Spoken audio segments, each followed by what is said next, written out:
क्या आपने कभी सोचा है, जब किसी इंसान की मृत्यु होती है तो उसके शरीर को कपड़े से क्यों बांधा जाता है? हाथ, पैर और ठोड़ी तक क्यों बांधी जाती है? क्या ये सिर्फ एक रिवाज है या इसके पीछे कोई गहरा रहस्य छिपा है? मृत्यु एक ऐसा शब्द जिससे पूरी दुनिया कांपती है, पर यही जीवन का सबसे बड़ा सत्य है। हर दिन कोई ना कोई इस धरती को छोड़ देता है, लेकिन हम शायद ही कभी रुककर सोचते हैं कि मृत्यु के बाद वास्तव में क्या होता है। गरुड़ पुराण कहता है, जिसका जन्म हुआ है उसकी मृत्यु तय है, और जिसकी मृत्यु हुई है उसका पुनर्जन्म भी निश्चित है। ये चक्र अनंत है। आत्मा बार बार अनुभव लेने के लिए आती है और जाती है। जब कोई व्यक्ति मरता है तब शरीर रुक जाता है, पर चेतना नहीं। वही पल होता है जब आत्मा देह से अलग होकर अपनी यात्रा शुरू करती है। तो सवाल उठता है कि जब आत्मा चली जाती है तो हम उस शरीर को इतने नियमों से क्यों संभालते हैं? क्यों उसे खुला नहीं छोड़ा जाता? क्यों उसे बांधा जाता है? और क्यों शमशान जाने का समय केवल दिन में तय किया जाता है? गरुड़ पुराण के अनुसार मृत्यु एक महान परिवर्तन है, एक ऐसा संक्रमण जब आत्मा शरीर से मुक्त होती है, लेकिन कुछ समय तक अपने ही शरीर और प्रियजनों के आसपास भटकती रहती है। उसे समझ नहीं आता कि वो जीवित है या मर चुकी है। इसी समय उसके आसपास की ऊर्जा बहुत संवेदनशील हो जाती है। अगर शव को खुला छोड़ दिया जाए तो आसपास की तामसिक शक्तियां उसकी ऊर्जा को प्रभावित कर सकती हैं। इसलिए शव को कपड़े से बांधना सिर्फ परंपरा नहीं, बल्कि एक ऊर्जात्मक सुरक्षा होती है, ताकि आत्मा और नकारात्मक शक्तियों के बीच कोई असंतुलन न बने। हाथ पैर बांधने का अर्थ है, ये शरीर अब निष्क्रिय है, आत्मा का वाहन नहीं रहा। ठोड़ी बांधने का संकेत मिलता है कि यात्रा अब पूरी हो चुकी है और आत्मा आगे बढ़ने के लिए स्वतंत्र है। ये कर्म केवल शारीरिक नहीं बल्कि आध्यात्मिक विदाई भी है, जहां परिवारजन देह से नहीं आत्मा से बिछड़ते हैं। सूर्यास्त और सूर्योदय के समय शमशान क्यों नहीं जाते? क्योंकि इन दोनों समयों में वातावरण की ऊर्जा अस्थिर होती है। रात का अंधकार तामसिक तरंगों से भरा रहता है, जहां प्रेत और पिशाच जैसी सूक्ष्म शक्तियां सक्रिय हो जाती हैं। इसलिए दाह संस्कार हमेशा दिन में किया जाता है, ताकि आत्मा बिना किसी बाधा के अपनी यात्रा पर आगे बढ़ सके। शमशान को केवल दाह स्थल नहीं माना गया है, वो एक ऊर्जात्मक क्षेत्र है जहां पांचों तत्व पृथ्वी, जल, अग्नि, वायु और आकाश अपनी चरम अवस्था में सक्रिय रहते हैं। जब शरीर अग्नि को समर्पित होता है तो केवल देह नहीं जलती, बल्कि उसकी स्थिर ऊर्जा ब्रह्मांड में विलीन हो जाती है। इसलिए शमशान की निस्तब्धता भय नहीं, बल्कि उस सत्य का संकेत है कि शरीर मिट जाता है पर चेतना अमर है। ये निस्तब्धता डर की नहीं, बल्कि गहराई की निशानी है। शमशान की उस शांति में जाने वाला व्यक्ति कुछ देर के लिए अपने अस्तित्व से जुड़ जाता है। मृत्यु के बाद शरीर से सूक्ष्म ऊर्जा धीरे धीरे निकलती है।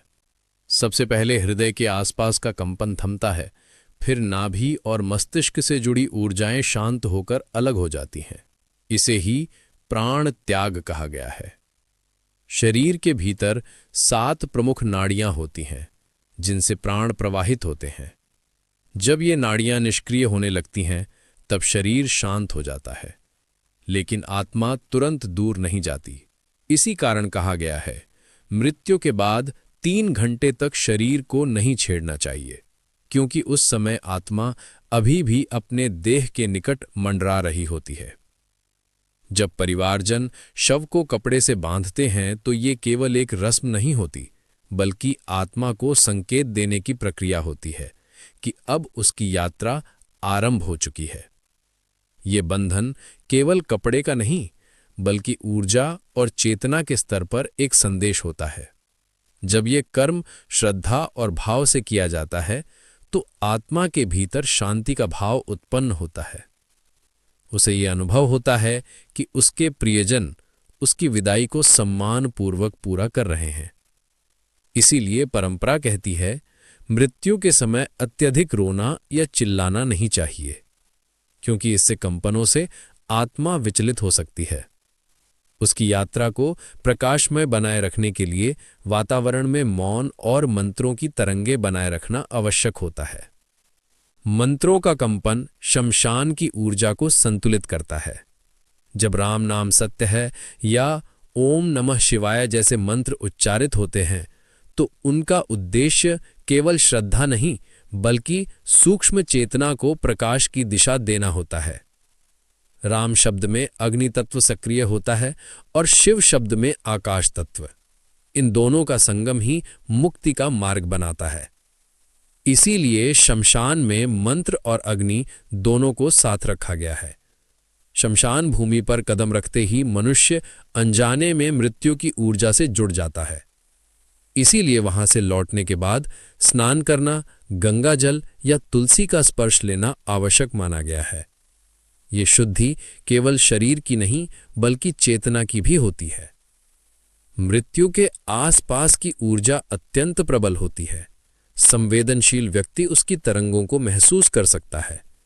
कहा गया है, शमशान वो स्थान है जहां संसार और परलोक के बीच की दीवार सबसे पतली होती है। अब आत्मा की यात्रा आगे बढ़ने लगती है। देह पूर्णतः शांत हो चुकी है। अग्नि की तैयारी है और वातावरण उस सूक्ष्म परिवर्तन की गवाही दे रहा है। यही वो क्षण होता है जब आत्मा प्रस्थान करती है, ब्रह्मांड की ओर, अपने कर्मों की दिशा में, अपने अगड़े अनुभव की ओर। जब शव को बांस की अर्थी पर रखा जाता है तो वह केवल शरीर को ले जाने का माध्यम नहीं होता, बल्कि चेतना की अंतिम विदाई का प्रतीक होता है। बांस एक जीवित तत्व है जो धरती से जुड़ा है। इसीलिए इसका उपयोग किया जाता है ताकि पृथ्वी तत्व शरीर की अंतिम यात्रा तक साथ रहे। 4 लोग जब अर्थी को कंधा देते हैं तो वो केवल भार नहीं उठाते, बल्कि एक पवित्र दायित्व निभा रहे होते हैं, आत्मा को उसके अगले लोक तक पहुंचाने का। राम नाम सत्य है कि गूंज कोई नारा नहीं, बल्कि ऊर्जा की लहर होती है। यह ध्वनि वातावरण की तामसिकता को दूर करती है और आत्मा को दिशा प्रदान करती है। हर बार जब यह शब्द दोहराया जाता है तो उसका कंपन आत्मा के चारों ओर एक सुरक्षात्मक परत बना देता है। मृत्यु के बाद आत्मा अत्यंत संवेदनशील होती है। वो हर शब्द, हर भावना और हर ध्वनि को महसूस करती है। इसलिए ये मंत्र उसके भीतर के भय को शांत करते हैं और आगे बढ़ने का साहस देते हैं। जैसे जैसे अर्थी शमशान की ओर बढ़ती है, वैसे वैसे वातावरण की ऊर्जा भी बदलने लगती है। गरुड़ पुराण में बताया गया है, मृत्यु के क्षण पर घर और शरीर के आसपास 7 प्रकार की सूक्ष्म ऊर्जाएं सक्रिय हो जाती हैं। ये ऊर्जाएं आत्मा की प्रस्थान यात्रा में सहायता करती हैं। रास्ते में जल छिड़कना, दीपक जलाना या गायत्री मंत्र का जप करना, ये सब आत्मा की तरंगों को स्थिर करने के लिए किया जाता है।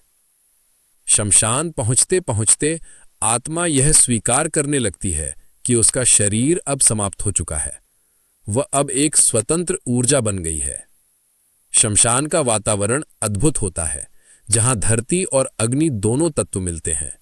एक ओर देह का अंत होता है, दूसरी ओर नई चेतना का आरंभ। इसीलिए इसे संयोग स्थल कहा गया है, जहां जीवन और मृत्यु एक ही धरातल पर मिलते हैं। यहां हर तत्व अपनी भूमिका निभाता है। अग्नि देह को मुक्त करती है, जल राह को प्रवाहित करता है, वायु प्राणों को विलीन करती है और आकाश आत्मा के मार्ग को खोल देता है। जब शरीर अग्नि को समर्पित किया जाता है तो यह केवल जलाने की क्रिया नहीं होती, बल्कि आत्मा की अंतिम परत का विसर्जन होता है। आत्मा के भीतर 7 परतें होती हैं। प्रत्येक परत एक तत्व से जुड़ी होती है। अग्नि शरीर को नष्ट करती है ताकि आत्मा की हर एक परत मुक्त हो सके।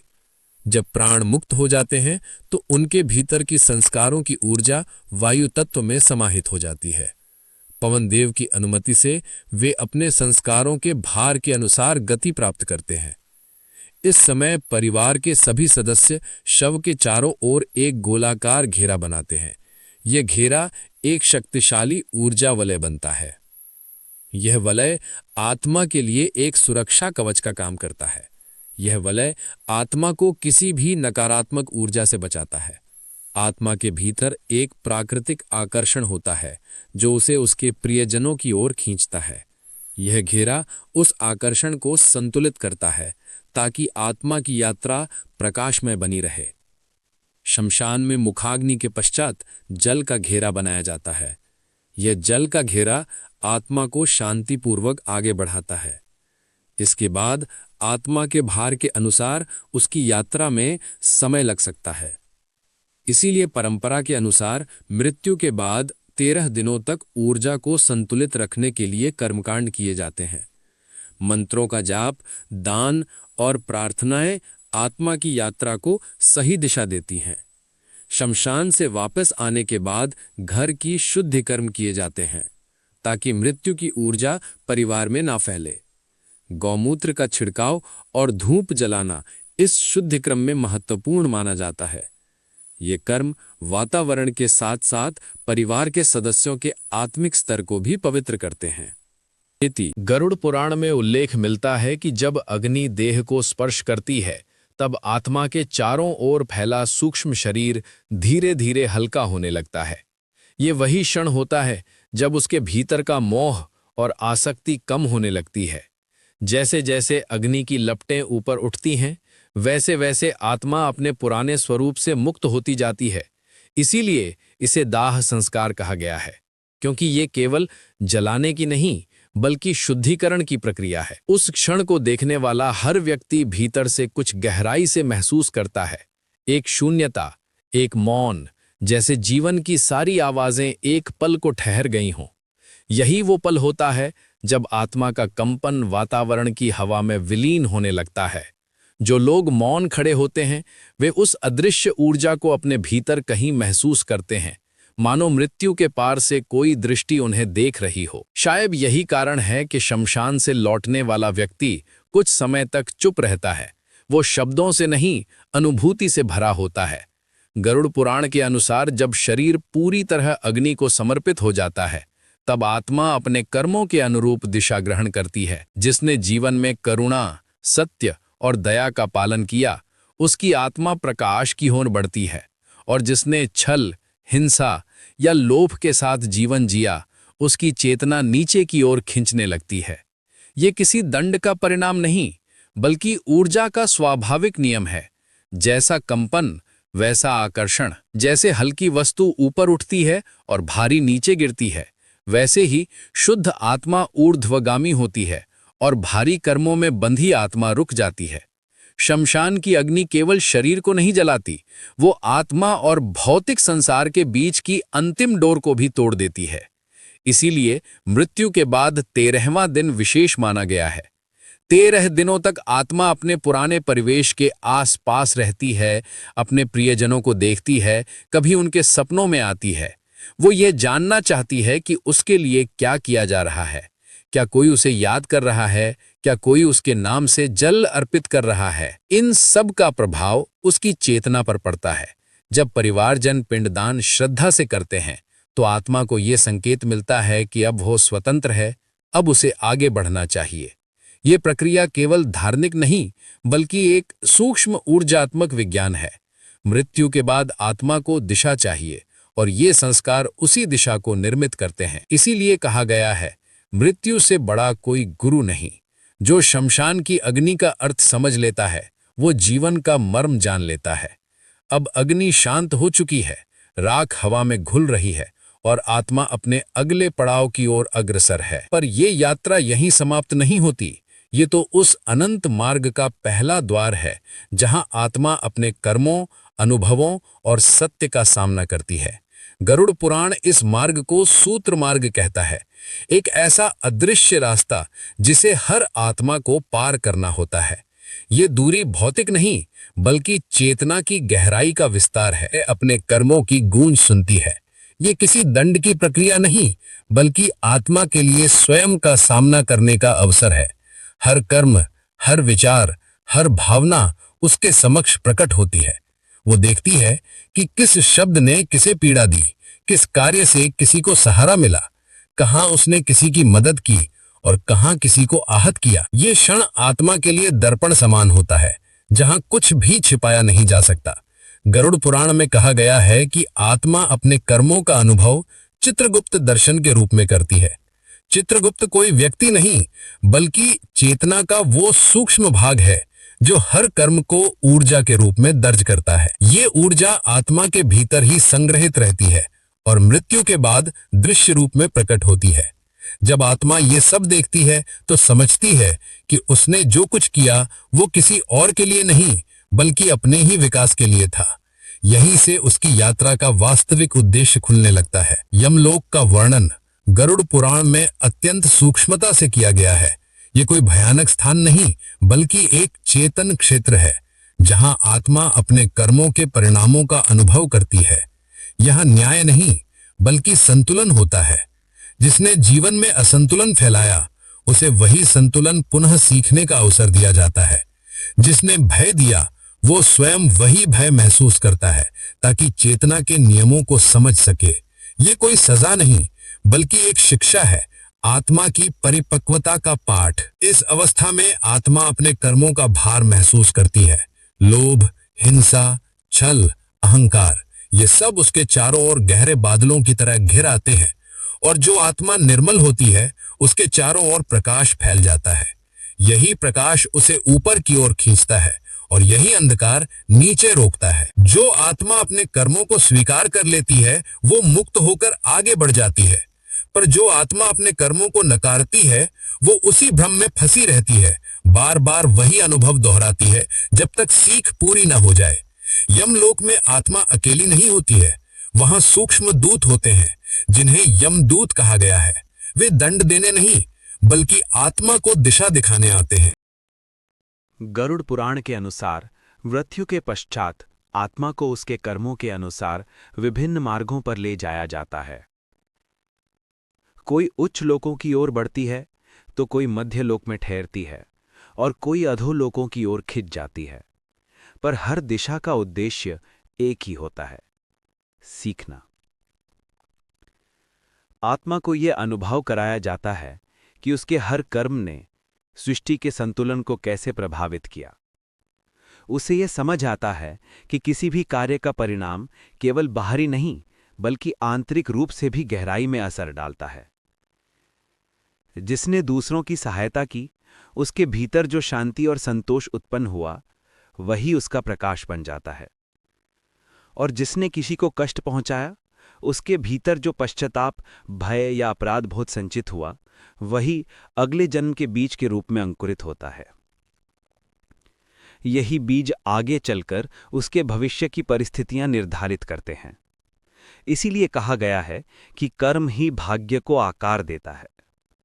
भाग्य कोई बाहरी शक्ति नहीं, बल्कि हमारे ही कर्मों की प्रतिध्वनि है। जब आत्मा इस गहरे आत्मनिरीक्षण से गुजरती है, तो उसके भीतर एक निर्णय की स्थिति बनती है। अब आगे क्या? कौन से अधूरे अनुभव अभी बाकी हैं? कौन से संबंध सुधारने हैं? यहीं से पुनर्जन्म का विचार जन्म लेता है। आत्मा स्वयं यह तय करती है कि उसे फिर से लौटना है या नहीं। ये निर्णय किसी देवता द्वारा नहीं दिया जाता, बल्कि आत्मा की अपनी चेतना में उत्पन्न होता है। गरुड़ पुराण कहता है, आत्मा स्वयं अपना मार्ग चुनती है। जो सीख अधूरी रह गई, वही उसके अगले जीवन की पटकथा बनती है। हर जन्म कोई सजा नहीं, बल्कि एक नया अवसर होता है। जो इस रहस्य को समझ लेता है, वो जीवन को गंभीरता से नहीं, बल्कि श्रद्धा और जागरूकता से जीता है। क्योंकि वो जानता है कि हर अनुभव, हर रिश्ता उसकी आत्मा के विकास की प्रक्रिया का एक चरण है। शमशान से लेकर यमलोक तक की ये यात्रा केवल मृतकों के लिए नहीं, बल्कि जीवितों के लिए भी एक शिक्षा है। जो मृत्यु को समझ लेता है, वही जीवन का वास्तविक अर्थ जान पाता है। जो जानता है कि हर कर्म की गूंज लौटकर आती है, वह दूसरों से वही व्यवहार करता है जो वह स्वयं पाना चाहता है। यही मृत्यु की सबसे गहरी सीख है। मृत्यु से भय नहीं, बल्कि उसे जीवन का शिक्षक मानना। जब आत्मा अपने कर्मों की समीक्षा पूरी कर लेती है, तो वो उस क्षण पर पहुंचती है जहां उसे तय करना होता है वो पुनर्जन्म लेगी या मुक्ति की ओर जाएगी। ये निर्णय शब्दों या विचारों से नहीं, बल्कि ऊर्जा के कंपन के स्तर पर होता है। आत्मा अपने भीतर झांकती है और देखती है कौन सी भावना अब भी अधूरी है, कौन सा पाठ अभी शेष है। यही क्षण पुनर्जन्म का बीज बनता है। गरुड़ पुराण में लिखा है कि कोई भी आत्मा बिना कारण वापस नहीं आती। हर जन्म का एक उद्देश्य होता है, किसी अधूरे कर्म को पूरा करना, किसी संबंध को सुधारना, या किसी अनुभव को पूर्णता देना। जब आत्मा ये देखती है कि उसके भीतर अब भी कोई प्रेम, क्रोध, भय या मोह जैसी तरंगे बाकी हैं, तो वही कंपन उसे फिर से भौतिक जगत की ओर खींच लेते हैं। वो एक प्रकाश देखती है, एक द्वार जो पुनः जीवन की ओर खुलता है। यहीं से आत्मा देह चयन की प्रक्रिया में प्रवेश करती है। वो तय करती है कि उसे किन परिस्थितियों में जन्म लेना है, कौन से माता पिता होंगे, कहाँ जन्म होगा और जीवन की कौन सी घटनाएं उसके अनुभव पूरे करेंगी।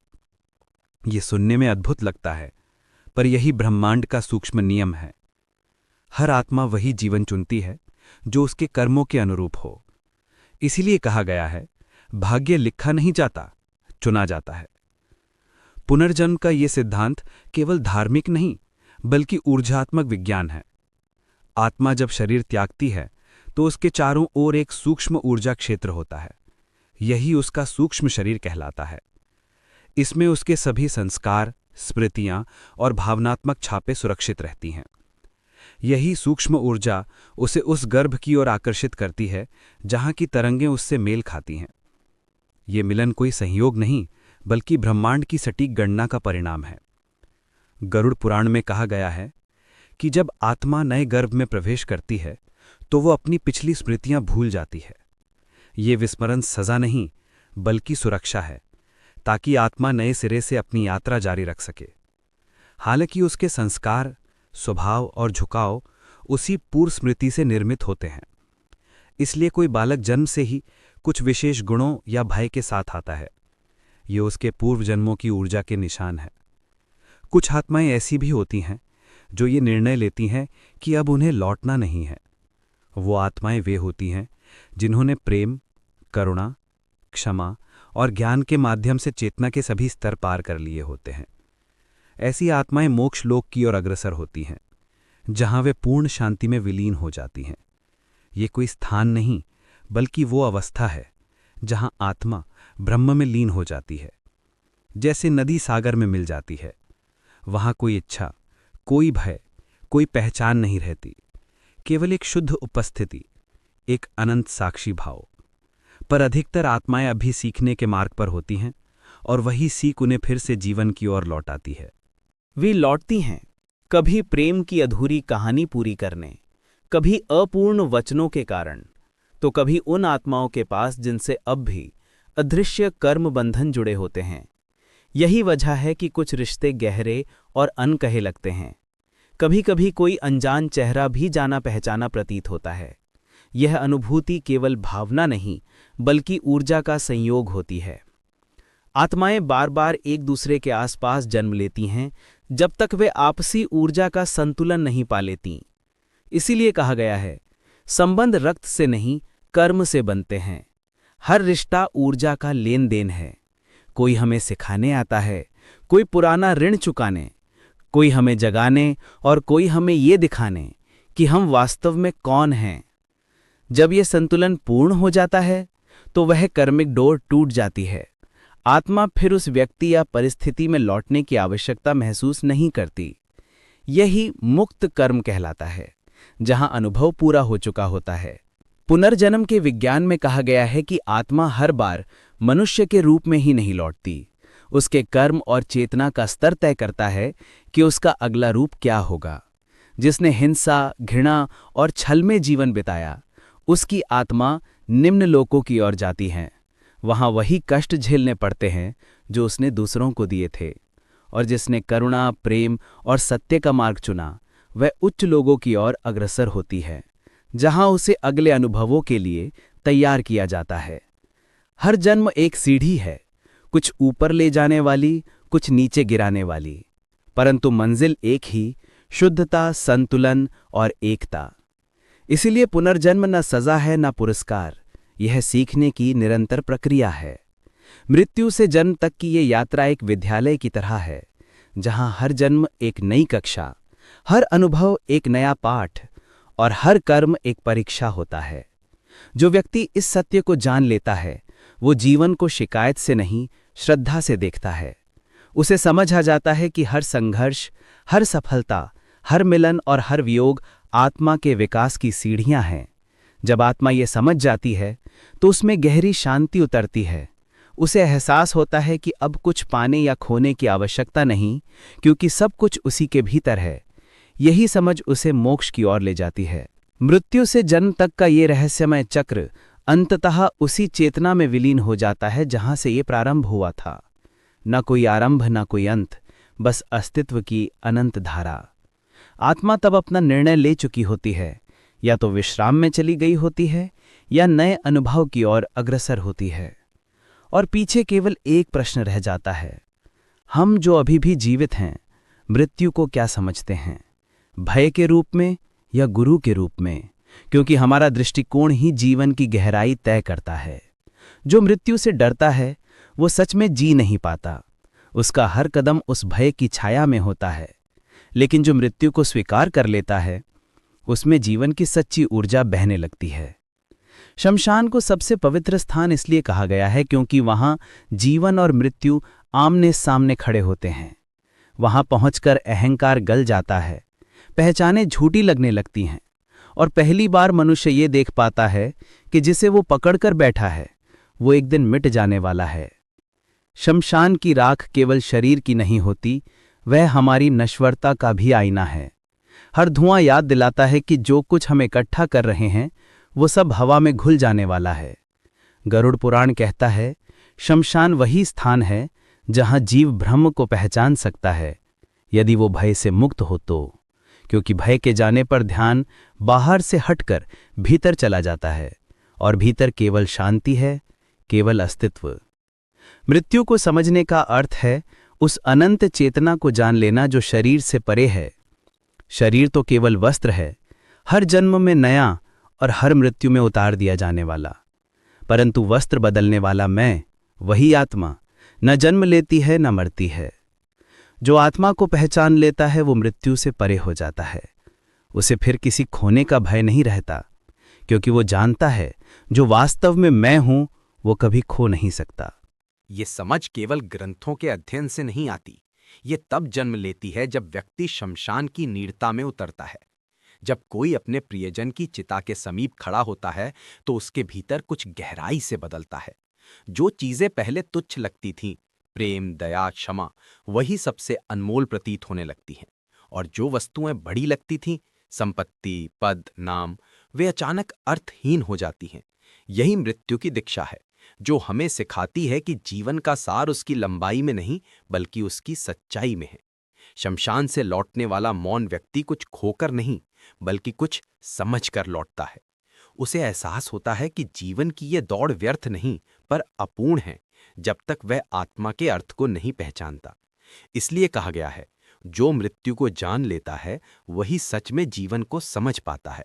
मृत्यु कोई अंत नहीं बल्कि एक ऐसा द्वार है जो प्रकाश की ओर खुलता है, पर हम भयवश आंखें बंद रख लेते हैं। जीवन और मृत्यु का ये संतुलन ही आध्यात्मिकता का हृदय है। जब तक हम किसी एक को अस्वीकार करते रहेंगे, दूसरा अधूरा रहेगा। जो व्यक्ति जीते जी मृत्यु को स्वीकार कर लेता है, उसके भीतर करुणा स्थिर हो जाती है।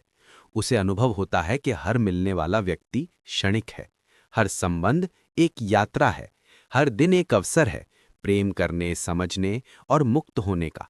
ऐसा व्यक्ति अब किसी को दोष नहीं देता, न किसी से द्वेष रखता है, क्योंकि उसे पता होता है हर आत्मा अपनी गति पर चल रही है। गरुड़ पुराण की ये शिक्षा बाहरी कर्म कांडों से आगे बढ़कर हमें भीतर झांकने के लिए प्रेरित करती है। यदि मृत्यु निश्चित है तो जीवन का उद्देश्य क्या है? शायद यही कि जब तक हम हैं, हम प्रेम और चेतना को जितना संभव हो फैलाएं, क्योंकि यही वो शक्ति है जो मृत्यु के पार भी बनी रहती है। शरीर समाप्त होता है, नाम मिट जाते हैं, पर चेतना की लहरें अमर रहती हैं। वही तरंगें आगे के जन्मों की नींव रखती हैं। शमशान हमें याद दिलाता है कि समय सीमित है पर अवसर अनंत है। जब ये सत्य भीतर उतरता है तो हर सांस एक प्रार्थना बन जाती है। तब मनुष्य केवल जीवित रहने के लिए नहीं बल्कि जागृत होकर जीने के लिए जीता है। यहीं से शुरू होती है उस अनुभूति की यात्रा जिसे शास्त्रों में जीवन मुक्ति कहा गया है, यानी जीवित रहते हुए मृत्यु का बोध प्राप्त करना। गरुड़ पुराण और उपनिषद दोनों इस अवस्था को मानव जीवन का सर्वोच्च लक्ष्य मानते हैं। ये कोई साधना की विधि नहीं बल्कि चेतना की परिपक्वता है। वो क्षण जब व्यक्ति जान लेता है कि जीवन और मृत्यु अलग नहीं, एक ही प्रवाह के दो छोर हैं। जो व्यक्ति मृत्यु को दूर घटने वाली घटना समझता है वह डर में जीता है, पर जो ये पहचान लेता है कि हर सांस में थोड़ा थोड़ा मरना और पुनः जन्म लेना जारी है, उसके भीतर से भय समाप्त हो जाता है। तब मृत्यु केवल एक लय बन जाती है, जैसे लहरें आती जाती हैं पर सागर स्थिर रहता है। जो मृत्यु को पहचान लेता है वह हर पल में सजग रहने लगता है। उसके भीतर अब न कोई जल्दबाजी, न लालच, न तुलना, क्योंकि उसे समझ आ जाता है कि सब क्षणिक है। हर उपलब्धि, हर असफलता, हर पहचान अस्थायी है। तब वह अपने भीतर उस अचल केंद्र को देखने लगता है जो कभी नहीं बदलता, आत्मा। यही दृष्टि उसे मोक्ष की ओर ले जाती है। मोक्ष का अर्थ भाग जाना नहीं, बल्कि संसार को उसी रूप में स्वीकार कर लेना है जैसा वह है। जब व्यक्ति देख लेता है कि सब परिवर्तनशील है, तब उसकी पकड़ ढीली पड़ जाती है। उसी ढील में एक सहज शांति जन्म लेती है। वही शांति ही मुक्ति है। ये वही मुक्ति है जो मृत्यु के बाद आत्मा को मिलती है, पर यहाँ वह जीवित अवस्था में ही अनुभव की जा सकती है। गरुड़ पुराण कहता है, जो मृत्यु को जीते जी समझ लेता है वह पुनर्जन्म के बंधनों से मुक्त हो जाता है, क्योंकि तब उसमें कोई अधूरी इच्छा नहीं बचती। वह जो कुछ भी करता है केवल कर्तव्य भावना से करता है, परिणाम की आकांक्षा से नहीं। उसकी दृष्टि अब शरीर या संबंधों तक सीमित नहीं रहती, वह सब में उसी चेतना को पहचानने लगता है। सुख दुख, मित्र शत्रु सब ईश्वर के ही रूप बन जाते हैं। ऐसा व्यक्ति धीरे धीरे अपने अहंकार से मुक्त हो जाता है। अब वह जानता है, मैं ये शरीर नहीं, ये नाम नहीं, ये इतिहास नहीं, मैं वो ऊर्जा हूं जो सब में समान रूप से प्रवाहित हो रही है। जब ये अनुभूति स्थायी हो जाती है तब मृत्यु उसके लिए कोई नई घटना नहीं रहती, क्योंकि वह पहले ही मर चुका होता है अपने अहंकार और भ्रमों में। इसीलिए संतों ने कहा कि मृत्यु से पहले मरना सीखो, ताकि जब मृत्यु आए कुछ नया न रह जाए। जो इस सत्य को जान लेता है उसकी दृष्टि बदल जाती है। अब वह किसी की मृत्यु पर केवल शोक नहीं करता, बल्कि उसे एक यात्रा की पूर्णता के रूप में देखता है। उसके भीतर करुणा होती है पर भय नहीं। वह जानता है आत्मा कभी नष्ट नहीं होती, वह बस दिशा बदलती है। और जब उसकी अपनी बारी आती है तो उसकी आंखों में भय नहीं, बल्कि एक शांत मुस्कान होती है, जैसे कोई यात्री अपने घर लौट रहा हो। मृत्यु का ज्ञान कोई दर्शन नहीं, एक साधना है। ये साधना तब शुरू होती है जब हम हर चीज को उसकी अस्थिरता के साथ स्वीकारते हैं। जब हम किसी को प्रेम करते हैं ये जानते हुए कि वह एक दिन चला जाएगा, तो हमारा प्रेम गहरा हो जाता है। जब हम किसी वस्तु का उपयोग करते हैं ये जानते हुए कि वह नश्वर है, तो उसमें सम्मान भर जाता है। जब हम स्वयं को देखते हैं ये जानते हुए कि शरीर बदल जाएगा, तो अहंकार गल जाता है। मृत्यु हमें हर क्षण जागरूक बनाती है, और यही जागरूकता जीवन की सबसे बड़ी सिद्धि है। जो इस अवस्था तक पहुंचता है वह संसार में रहकर भी संसार से ऊपर होता है। अब उसका मन बाहरी हलचलों से नहीं डगमगाता, वह हर चीज को जैसे है वैसे ही देखता है, बिना निर्णय, बिना शिकायत। यही साक्षी भाव है और यही मोक्ष का द्वार। जो व्यक्ति साक्षी भाव में जीता है उसकी मृत्यु केवल शरीर की होती है, उसकी चेतना पहले से ही स्वतंत्र होती है। यही कारण है कि गरुड़ पुराण का ये संदेश आज भी अमर है। मृत्यु से डरो नहीं, उसे समझना सीखो। क्योंकि जो व्यक्ति मृत्यु के रहस्य को समझ लेता है वही जीवन का असली विद्यार्थी बन जाता है, और जो जीवन को सच्चाई से जीता है उसे मृत्यु कभी अलग नहीं करती। वो तो बस एक नए प्रभात की तरह अगले अनुभव में खिल उठता है। लेकिन उस अगले अनुभव तक पहुंचने से पहले आत्मा को उस क्षण से गुजरना पड़ता है जिसे शास्त्रों में महापरिवर्तन कहा गया है। वो सूक्ष्म पल जब शरीर और चेतना का अंतिम संबंध टूट जाता है।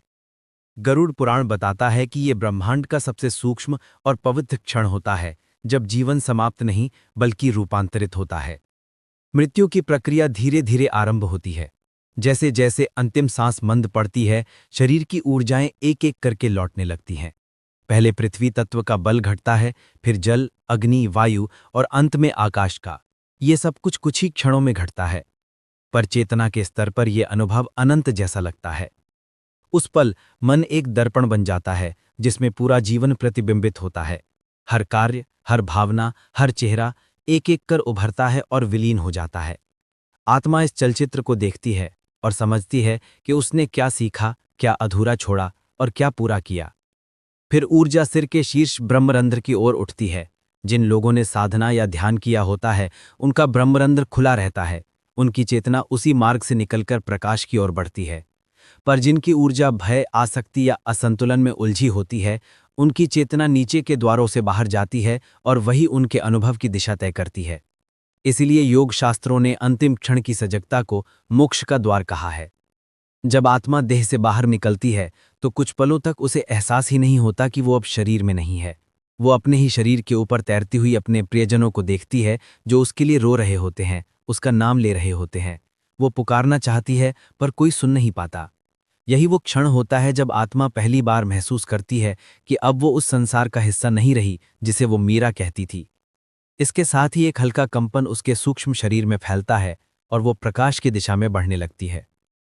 गरुड़ पुराण में कहा गया है कि मृत्यु का क्षण आत्मा के लिए उतना ही चमत्कारी होता है जितना जन्म का क्षण नवजात शिशु के लिए।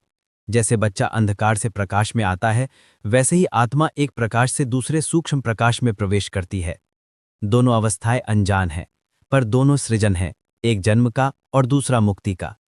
इसी कारण मृत्यु के बाद शांति बनाए रखने की परंपरा है।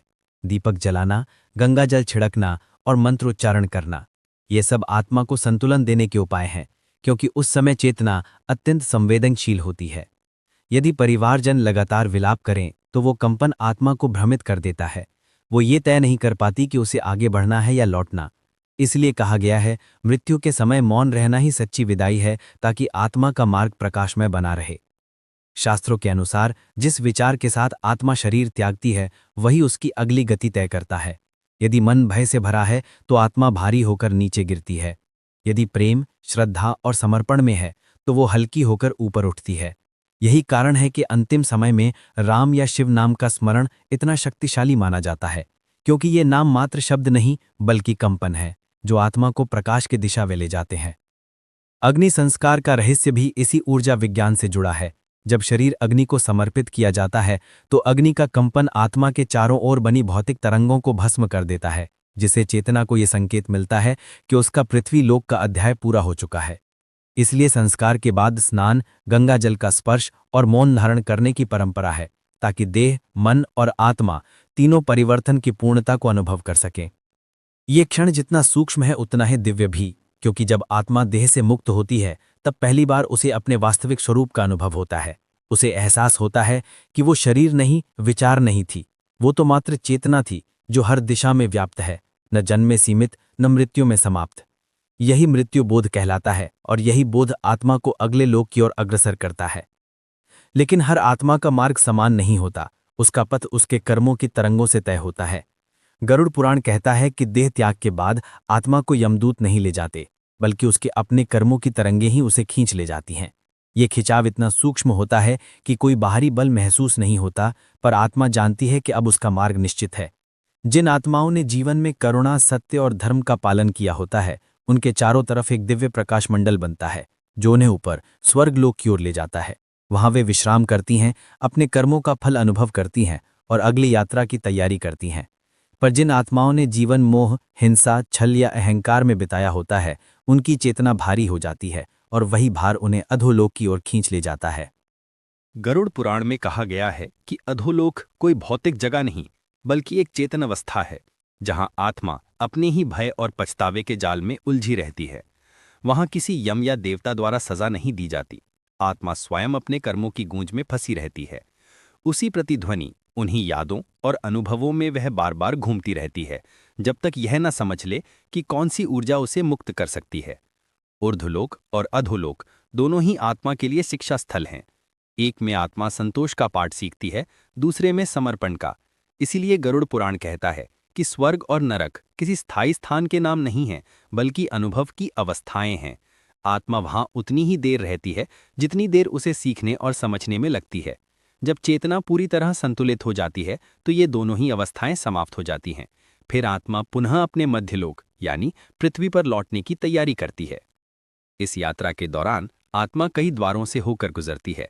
पहला होता है यम मार्ग, जहां उसे अपने किए हुए कर्मों की झलक दिखाई जाती है। फिर आती है वैतरणी, वह ऊर्जात्मक नदी जिसे पार करना आत्मा के लिए सबसे बड़ी परीक्षा मानी गई है। इसमें कोई वास्तविक नदी नहीं, बल्कि आत्मा के भय और मोह की तरंगों का प्रतीक है। जिस व्यक्ति ने जीवन में अपने भय से भागता रहा, उसकी आत्मा अक्सर यहीं अटक जाती है। पर जिसने जीवन में सत्य को स्वीकार किया, जिसने प्रेम और क्षमा का अनुभव किया, वह इस मार्ग को सरलता से पार कर जाता है, क्योंकि उसके भीतर अब कुछ भी छिपा नहीं रहता। वैतरणी पार करने के बाद आत्मा प्रकाश लोक में प्रवेश करती है। यह स्थान पूर्ण शांति का होता है, न सुख न दुख, बस मौन और शुद्ध विश्राम। उस मौन में आत्मा अपने सारे अनुभवों को समझने लगती है। वह देखती है कि हर जन्म, हर संबंध, हर घटना केवल एक शिक्षा थी। अब उसे स्पष्ट दिखने लगता है कि कोई अनुभव व्यर्थ नहीं गया, सबने मिलकर उसकी चेतना को विस्तार दिया। फिर वही क्षण आता है जब आत्मा यह निर्णय करती है, अब आगे क्या करना है। यदि सब कुछ समझ लिया गया हो, कोई प्रश्न, कोई इच्छा या बंधन शेष ना रहे, तो वह प्रकाश में विलीन हो जाती है, ब्रह्म से एक हो जाती है। पर यदि अभी कुछ सीखना बाकी हो, तो वह पुनः उसी संसार की ओर दृष्टि करती है। वह कुछ चेहरे, अधूरे वादे और अधूरी भावनाएं देखती है, और वही तरंग उसे फिर से पृथ्वी की ओर खींचने लगती है। यही पुनर्जन्म का आरंभिक संकेत होता है। गरुड़ पुराण ये भी बताता है कि आत्मा के लिए समय का अनुभव वैसा नहीं है जैसा मनुष्य के लिए है। जहां मनुष्य के लिए 1 वर्ष बीत जाता है, आत्मा के लिए वह केवल कुछ क्षणों का अनुभव होता है। इसी कारण कई बार लोग सपनों या ध्यान में अपने पूर्वजों की उपस्थिति महसूस करते हैं, क्योंकि वे समय से परे उस क्षेत्र से हमसे संवाद करते हैं। जब आत्मा प्रकाश लोक से लौटती है, तो उसकी गति केवल 2 चीज़ों से तय होती है, प्रेम और अधूरे कर्म। जो आत्माएं शीघ्र लौट आती हैं, वे भावनात्मक बंधन में बंधी होती हैं, और जो लंबे समय तक विश्राम में रहती हैं, वे पूर्णता के निकट होती हैं। दोनों ही अवस्थाएं उचित हैं, क्योंकि हर आत्मा अपनी गति स्वयं तय करती है। इस यात्रा का एक ही नियम है, कोई नियम नहीं, केवल अनुभव और समझ का विस्तार। यही आत्मा का धर्म है, अनुभव करते हुए विकसित होना। इस पूरी यात्रा के दौरान एक चीज अटल रहती है, चेतना का प्रकाश। चाहे आत्मा अधोलोक में हो या ऊर्ध्वलोक में, यह ज्योति कभी बुझती नहीं। यही वह शाश्वत ज्वाला है जिसे ऋषियों ने आत्मा कहा, जो सदा कहती है, मैं हूं। शरीर बदलते हैं, लोग बदलते हैं, अनुभव बदलते हैं, पर यह मैं सदा स्थिर रहता है। और जब आत्मा यह सत्य जान लेती है कि वही सृष्टि की धड़कन है, तब उसका लौटना रुक जाता है, क्योंकि तब लौटने के लिए कुछ भी बाकी नहीं रहता। वही आत्मा अब मुक्ति की अवस्था में प्रवेश करती है, जहां न समय होता है, न दिशा, न स्मृति, केवल शुद्ध अस्तित्व। यही अवस्था परम गति या कहें मोक्ष कहलाती है। परंतु यह केवल आत्मा की कथा नहीं, यह हम सबकी कहानी है जो अभी सांस ले रहे हैं, क्योंकि मृत्यु को जाने बिना कोई भी जीवन पूर्ण नहीं होता। गरुड़ पुराण कहता है, जो मृत्यु को समझ लेता है, वही जीवन का साक्षी बन जाता है। जब व्यक्ति साक्षी भाव में जीना सीख लेता है, तब वो जीना छोड़ता नहीं, बल्कि पहली बार सच में जीना शुरू करता है। अब उसे हर पल का मूल्य समझ आने लगता है, क्योंकि हर क्षण अंतिम भी हो सकता है। वह अब लोगों से ऐसे मिलता है जैसे ये आखिरी मुलाकात हो। प्रेम ऐसे करता है जैसे ये सृष्टि का सबसे पवित्र कर्म हो। उसके लिए अब कोई पल छोटा या बड़ा नहीं रहता, हर सांस एक आशीर्वाद बन जाती है। मृत्यु हमें ये एहसास कराती है कि हम किसी चीज के स्वामी नहीं हैं, ना शरीर के, ना समय के, ना ही भावनाओं के। सब कुछ उधार है और एक दिन सब लौट जाना है।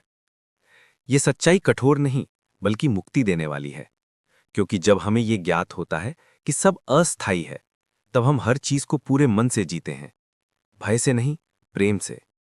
यही परिवर्तन मृत्यु का असली वरदान है। जो इस सत्य को समझ लेता है, उसके भीतर से शिकायतें मिट जाती हैं और जीवन एक साधना बन जाता है। शमशान की राख में यही शिक्षा छिपी होती है कि हर राख याद दिलाती है कि अहंकार निरर्थक है, और हर चिता ये बताती है कि अंत केवल रूप का होता है, आत्मा का नहीं। जब ये बोध उतरता है, तो मनुष्य के भीतर गहरी शांति आने लगती है। अब वह ना दूसरों का न्याय करता है, न भाग्य को दोष देता है, न अतीत से लड़ता है।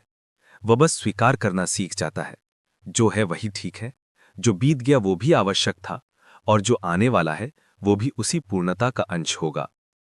यही स्वीकार मोक्ष का बीज है।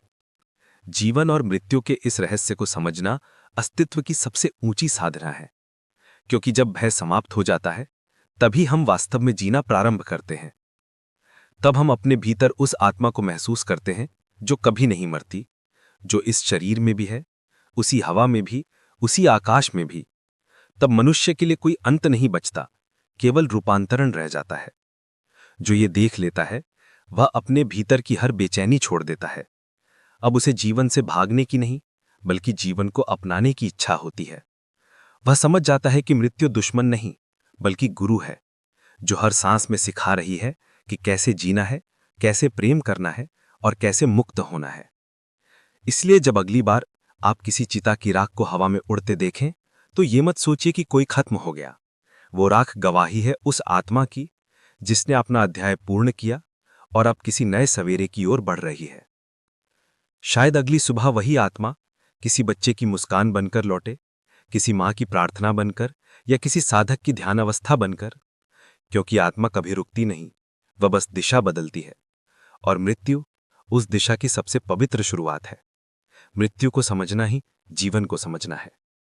यदि इस ज्ञान ने आपके भीतर थोड़ी भी शांति, जिज्ञासा या जागरूकता जगाई है तो इस संदेश को दूसरों तक अवश्य पहुंचाइए, क्योंकि जितने लोग मृत्यु के रहस्य को समझेंगे उतना ही जीवन का प्रकाश बढ़ेगा। इस यात्रा के साथ बने रहने के लिए धन्यवाद। अगले भाग में हम आत्मा के संकेतों और मृत्यु से पहले आने वाले रहस्यमय अनुभवों पर बात करेंगे। तब तक हर सांस को ध्यान बना लीजिए, हर दिन को साधना बना लीजिए और याद रखिए, आत्मा अमर है। वीडियो अच्छी लगे तो चैनल को सब्सक्राइब, लाइक, कमेंट और शेयर करें। जय श्री हरि विष्णु।